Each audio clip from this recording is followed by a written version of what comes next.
Organon of medicine में एक topic आता है वाइटल फोर्स। एफोरिज्म नंबर 9 से 18 तक दिया हुआ है। Body and tissue are not life but they are channels through which the life functions.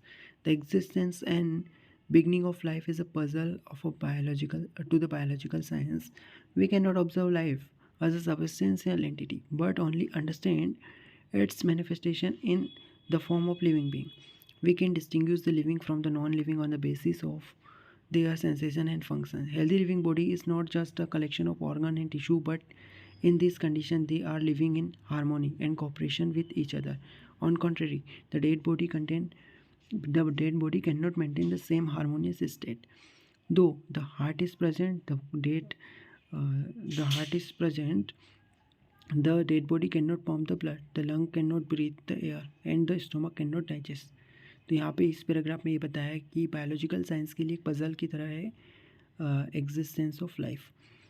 हम ये कभी भी लाइफ को एक सबस्टेंशियल एंटिटी के रूप में ऑब्जर्व नहीं कर सकते हैं। हम केवल उसके मैनिफेस्टेशन को समझ सकते हैं। लिविंग और नॉन लिविंग को किस बेस पे डिफ्रेंशिएट कर सकते हैं? सेंसेशन और फंक्शंस के बेस पे। हेल्दी लिविंग बॉडी जो है वो उसमें केवल ऑर्गन टिश्यू का कलेक्शन ही नहीं होता बल्कि उसमें हार्मोनी बनी रहती है, कोऑपरेशन बना रहता है ईच ऑर्गन के बीच में। डेड बॉडी में क्या रहता है? ये हार्मोनी डिस्टर्ब हो जाती है। हार्ट प्रेजेंट रहता है डेड बॉडी में लेकिन वो पंप नहीं करता ब्लड को। लंग्स तो प्रेजेंट रहते हैं लेकिन वो ब्रीथ नहीं कर पाते। और स्टोमक है लेकिन डाइजेस्ट नहीं कर पाता। तो moreover the dead body can not preserve itself for a longer period or decay when it become lifeless.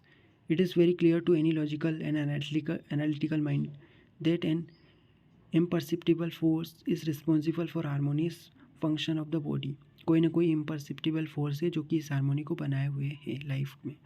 It is clearly perceptible phenomena to any responsible thinking mind. It is important be called concept of metaphysics. As this there is no place of speculation here. तो यहाँ पे कोई speculation का place नहीं है। Systematic observation will make it clearly perceivable. Hahnemann accept these as a fact and call these force as a vital force. तो Hahnemann sir ने क्या कि एक्सेप्ट किया है ना, और कोई स्पेकुलेशन नहीं है। उन्होंने क्या किया? ऑब्जर्वेशन पे काम किया और एक्सेप्ट किया इस फोर्स को और उसका नाम दिया vital force. Some concept in the universe are out of explanation. So यहाँ पे बोला है कि कुछ ऐसे कॉन्सेप्ट होते हैं यूनिवर्स में जिसका एक्सप्लेनेशन नहीं किया जा सकता। They have to be perceive through our sense only. Example, we can not explain nor show the taste of sweet to a person who had never tested the same in life.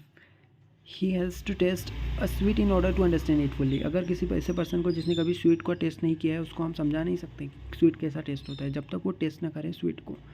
ऐसा example से बताया। Hahnemann sir ने क्या किया? वो एक इंटीग्रलिस्टिक minded थे। वो ना तो प्योर वाइटलिस्टिक थे ना ही प्योर मटीरियलिस्टिक थे। वो इंटीग्रलिस्टिक अप्रोच को मानते थे। उनने लाइफ को कंसिडर किया है complementary effort between the material body and immaterial vital force. तो उनने जो हमारी इमटीरियल वाइटल फोर्स है और जो मटीरियल बॉडी है इनके बीच में कॉम्प्लीमेंट्री इफर्ट को क्या बोला है? लाइफ। डिसीज़ क्या है? Nothing but the disturbance of harmonious function. Harmony अगर डिस्टर्ब हो गई तो उसको डिसीज़ बोला हैनीमैन सर ने। Hahnemann did not want to commit the same mistake the 18th century physician did. He wanted to avoid the theories based on the metaphysical explanation and speculation. For him, vital force was fact which the human mind could not understand. But at the same time, it is also true that without this vital force, the material body cannot sustain even for a short period of time. उन्हें ये बोला कि उस time के जो 18th century के जो physician थे वो स्पेकुलेशन पे काम कर रहे थे और मेटाफिजिकल एक्सप्लेनेशन देते रहते थे, थ्योरीज देते रहते थे। लेकिन इनने क्या किया? इनने एक फोर्स बताया, वाइटल फोर्स, जो कि जिसको हम एक्सप्लेन नहीं कर सकते हैं। ठीक है, ह्यूमन माइंड उसको अंडरस्टैंड नहीं कर सकता, लेकिन उसके बिना शॉर्ट पीरियड ऑफ टाइम के लिए भी हम लाइव नहीं रह सकते। ठीक है। और उसके बाद भी बोला how the vital force cause the organism to display morbid phenomena. So इसी रीज़न के लिए उनने इसी बात की वजह से हैनीमैन सर ने कहा है कि how the vital force causes the organism to display morbid phenomena, that is How it produces disease, it would be no practical utility to the physician to know, and will forever remain concealed from him. Only what is necessary for him to know the disease and what is fully sufficient for enabling him to cure, and the Lord of life revealed to his sense. मतलब ये बोला है कि organism में vital force किस तरीके से disease produce करता है ये जानना ज़रूरी नहीं, लेकिन क्या जानना ज़रूरी है कि डिसीज़ को जानना ज़रूरी है और उसको क्योर कैसे कर सकते हैं ये जानना ज़रूरी है. The doctrine of vital force was introduce for the first time in 5th edition of Organon. The word vital force has been replaced by the term vital principle in 6th edition of Organon. These changes was made to avoid confusion with other force of the physical and chemical science. Vital force is a concept to explain the existence of animating invisible energy in the universe, whereas the vital principle is a special kind of power possessed by the material body. Hence, B.K. Sarkar say in Hahnemann's Organon, the vital force is abstract term, while the life principle is concrete term. तो B.K. सरकार ने उनके Organon of medicine में vital force को abstract term बोला है और life principal को कॉन्क्रीट टर्म बोला है. और 5th एडिशन में वाइटल फोर्स वर्ड यूज़ किया था, 6th एडिशन में वाइटल प्रिंसिपल यूज़ किया. H.A. रॉबर्ट का व्यू क्या है वाइटल फोर्स में? Vital force is that force which animate in each individual के अंदर एनिमेट करता है vital force. The vital force is individual, ठीक है, becomes there for the ego. तो वाइटल फोर्स के बारे में H.A. रॉबर्ट ने बोला है कि ईच इंडिविजुअल में रहता है. The vital force is the individual become their for the ego. Her individual में एक वाइटल फोर्स होता है. It is the most animate sparks of, उन्हें स्पार्क्स बोला है, most animate sparks of an individual which gives him identity. एक sparks बोला जो कि उसको आइडेंटिटी देता है, उसको डिफरेंट करता है, ठीक है. डिफरेंट इंडिविजुअल एक दूसरे से डिफ़र करते हैं क्योंकि उनमें एक वाइटल फोर्स है जिसको H.A. रॉबर्ट ने एक स्पार्क के रूप में बताया है, ठीक है. It keep and maintain the individual relationship close to the universe. Vital force is capable of 3 form of action, motion and direction. तो यहाँ पे वाइटल फोर्स की एक्शन जो है ना वो हम 3 तरीके से देख सकते हैं, मोशन, डायरेक्शन एंड बैलेंस. तो H.A. रॉबर्ट ने वाइटल फोर्स की एक्शन को 3 फॉर्म में बताया है, एक तो मोशन, डायरेक्शन और balance. Growth and development are directed motion.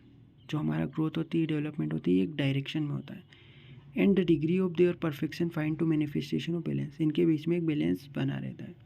अब वाइटल फोर्स के कैरेक्टरिस्टिक्स देखें तो वाइटल फोर्स को डिफाइन कैसे कर सकते हैं? Autocratic, automatic, spirit like, unintelligent, dynamic, instinctive, life preserving power, life preserving force which animate the material body. तो सबसे पहले देखेंगे ऑटोक्रेटिक क्या होता है. Auto means self, critic means power. Autocratic means self power. No tissue और organ in the body has any type of influence on the vital force. Vital force has its own law or power of functioning. It does not derive any type of power from any part of body at any time. तो autocritic means self power है. और no tissue or organ in the body has any type of influence on vital force. कोई भी other tissue या organ का vital force के ऊपर influence नहीं होता है. वाइटल फोर्स के खुद के लॉज है, खुद के फंक्शंस हैं, पावर ऑफ फंक्शनिंग है उसमें खुद में, और ये कहीं और से डेराइव नहीं होता किसी अदर पावर से. ऑटोनोमिक या ऑटोमेटिक. वाइटल फोर्स को ऑटोनोमिक, ऑटोमेटिक कहा है क्यों? क्योंकि ये सेल्फ एक्टिंग फोर्स है. No force of the body has any control over its action and movement. Vital force is prevail all over the body uniformly. तो पूरी बॉडी में यूनिफॉर्मली इन्वेड रहता है, फैला हुआ रहता है, कोई और फोर्स इसको कंट्रोल नहीं करता है.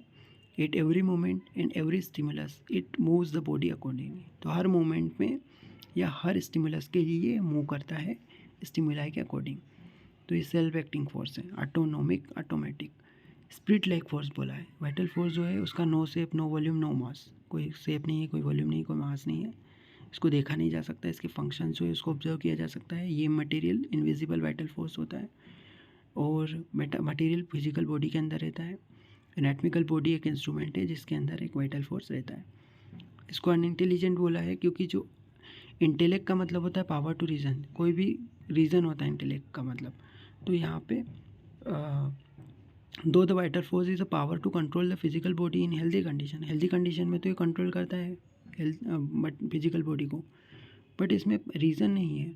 पावर टू रीज़न नहीं है, इसलिए इसको अनइंटेलिजेंट बोला। इसको एग्जांपल समझते कि जब भी कोई एक्यूट फेटल डिसीज़ आती है तो हमारे ही पार्ट को वाइटल फोर्स सेक्रीफाई कर देता है, तो इसको अनइंटेलिजेंट बोला है। सेक्रीफाई कर देती है बॉडी अपने ही खुद के पार्ट्स को एक्यूट फेटल डिसीज़ से बचने के लिए।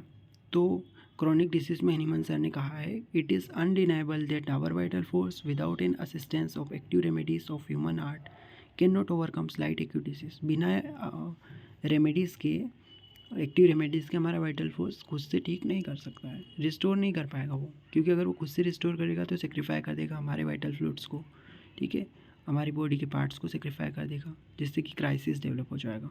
क्रॉनिक डिसीज़ में भी क्या होता है कि वो अगर उसको हील नहीं किया गया तो ये क्या होगा,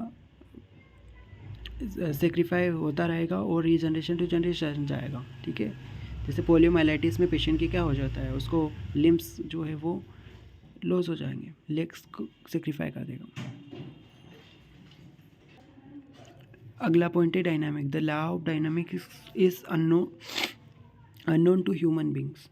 डायनामिक्स जो है वो ह्यूमन बींग के लिए इतना नोन नहीं है, सब्जेक्ट नहीं है। How the vital force pervade each cell uniformly remain unknown. इससे वाइटल फोर्स हर सेल में भी यूनिफॉर्मली प्रिवेट है वो हम नहीं बता सकते, ओनली उसके इफेक्ट जो है वो हम देख सकते हैं, सेंस उसको सेंस कर सकते हैं, हमारे उसके फंक्शंस को हम सेंस कर सकते हैं, ठीक है। As long as the vital force exist in the cell the organism alive. जब तक वाइटल फोर्स रहता है तब तक ही ऑर्गेनिज्म अलाइव रहेगा, सेल्स फंक्शन करती है। In dynamic action what happen can be seen but why it happen can not be explain नहीं कर सकते डायनामिक एक्शन को, आप बस उसके इफेक्ट को देख सकते हो। वाइटल फोर्स को इनइंस्टिंक्टिव बोला है। इनइंस्टिंक्टिव मतलब क्या होता है, instinct means natural impulse. Vital force is a basic natural instinct, it continue performing its function according to the law of nature. तो ये इनइंस्टिंक्टिव बोला है क्योंकि ये एक नेचुरल इम्पल्स है। वाइटल फोर्स में बेसिक नेचुरल इंस्टिंक्ट होता है, ये कंटिन्यू परफॉर्म करता रहता है लॉ ऑफ नेचर के according. It does not change according to the constitutional nature of the person. Vital force is not influence by knowledge, knowledge के according ये इन्फ्लुएंस नहीं होता है, और ये कंटिन्यूली परफॉर्म करता रहता है नेचर्स लॉ के अकॉर्डिंग, और ये सेल्फ नेचुरल इम्पल्स है। Life preserving power. It is non fact that as long as the vital force exists inside the body it is called living creature, ठीक है। जब तक लिविंग बीइंग के अंदर वाइटल फोर्स है उसको लिविंग क्रिएचर कहेंगे। जब वाइटल फोर्स लीव कर जाएगा बॉडी को तो वहाँ पे फंक्शन स्टॉप हो जाएंगे और उसको डेड कहेंगे, ठीक है। तो वाइटल फोर्स ही एकमात्र प्रूफ है कि एग्जिस्टेंस का, लाइफ का एग्जिस्टेंस है, उसका प्रूफ क्या है, vital force. Role of vital force in health disease and cure. अगर हेल्थ की बात करें तो Health is called a state of ease and comfort whereas man has no complaint with the surrounding environmental। तो surrounding environment से no complaint होगी, ठीक है, कोई भी डिस्कम्फर्ट नहीं होगा, वो इन्जॉय करेगा एवरी मोमेंट को, लाइफ में लाइफ के हर मोमेंट को इन्जॉय करेगा। Man can adjust to the slightest change that are taking in the place in the surrounding. There are so many functions that are taking part in our body, the heart beats, the lung breath, the kidney filters the blood, but all the functions are taking place inside the body without any single intimation of our soul. Man is busy in healthy status doing his social welfare activities। तो हमें lungs breathe करते रहते हैं, heart pump करता है, पर हमें पता नहीं चलता है, ठीक है, क्योंकि हारमोनी बनी हुई है। Vital force is responsible for this harmonious functioning. सब हारमोनी के लिए रिस्पॉन्सिबल कौन है, वाइटल फोर्स। तो जब आज the dynamic attractive force keep all the planet, इसी की वजह से सारे प्लेनेट जो है वो एक परफेक्ट वे में मूवमेंट करते रहते हैं, हारमोनी वहाँ पे बनी हुई है, ठीक है। हेल्थ में क्या रहता है, कोऑपरेशन बना रहता है बॉडी और माइंड के बीच में। बॉडी क्या है, टेरिटरी है वाइटल फोर्स की।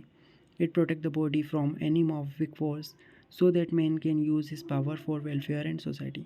दो in our day to day life we are getting to expose many pathological powers and remain healthy. बहुत सारी पैथोलॉजिकल पावर्स आती रहती है फिर भी हम हेल्दी रहते हैं, क्यों, क्योंकि वाइटल फोर्स क्या है, इसको बना के रखा है हारमोनी को। The material body can survive, grow and reproduce without which anatomical body can not perform any function. तो बिना वाइटल फोर्स के एनाटॉमिकल बॉडी में कोई फंक्शन नहीं होंगे, कोई वो डिके हो जाएगी एनाटॉमिकल बॉडी अगर वाइटल फोर्स नहीं होगा।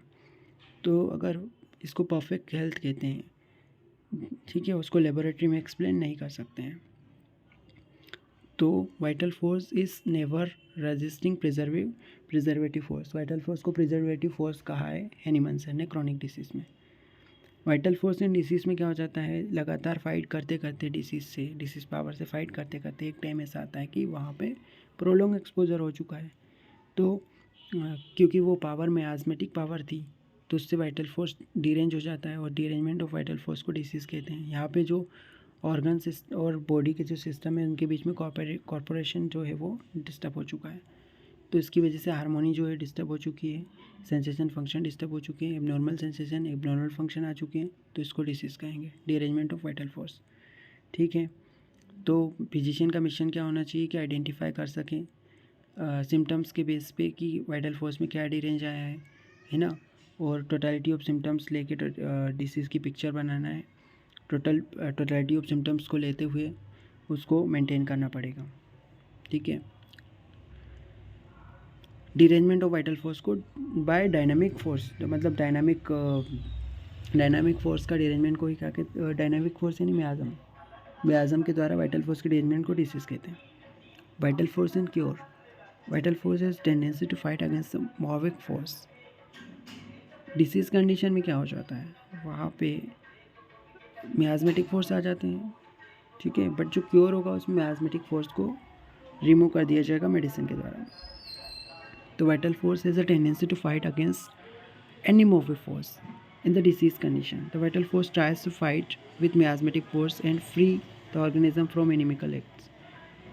कुछ केसेस में क्या होता है कि डिसीज में वाइटल फोर्स जो है वो खुद से ही ठीक कर लेता है बिना मेडिसिनल एड के, बट जब कभी कभी हमें मेडिसिनल एड की रिक्वायरमेंट पड़ेगी। ठीक है, जब मियाज़म आएंगे तो वहाँ पे कॉन्स्टिट्यूशनल मेडिसिन देंगे। वाइटल फोर्स अनइंटेलिजेंट है, इसलिए हमें क्या करना पड़ेगा, बाहर से मेडिसिनल एड की रिक्वायरमेंट पड़ेगी। तो क्योंकि क्रॉनिक मियाज़म जो है वो एक्यूट मियाज़म से इंटायरली डिफरेंट होते हैं, तो क्रॉनिक मियाज़म डेंजरस होते हैं, ये जनरेशन टू जनरेशन जाते हैं। तो क्रॉनिक मियाज़म में स्ट्रॉन्गर मेडिसिनल एड की रिक्वायरमेंट पड़ेगी। तो टोटलिटी ऑफ सिम्टम के बेस पे अपन होम्योपैथिक रेमेडी एडमिनिस्टर करेंगे, जिससे कि क्या होगा, क्योर हो जाएगा। ठीक है, तो नॉर्मल हार्मोनी वापस आ जाएगी, सेंसेशन फंक्शन नॉर्मल हो जाएंगे, उसको क्योर कहेंगे। तो हार्मोनी स्टेटस जो बना हुआ है उसको हेल्थ कहते हैं, हार्मोनी डिस्टर्ब उसको डिसीज़ कहते हैं, और फिर वापस से हार्मोनी रिस्टोर हो जाती है, सेंसेशन फंक्शन नॉर्मल हो जाते हैं, उसको क्योर कहते हैं। वाइटल फोर्स का नॉलेज का इंपॉर्टेंस क्या है,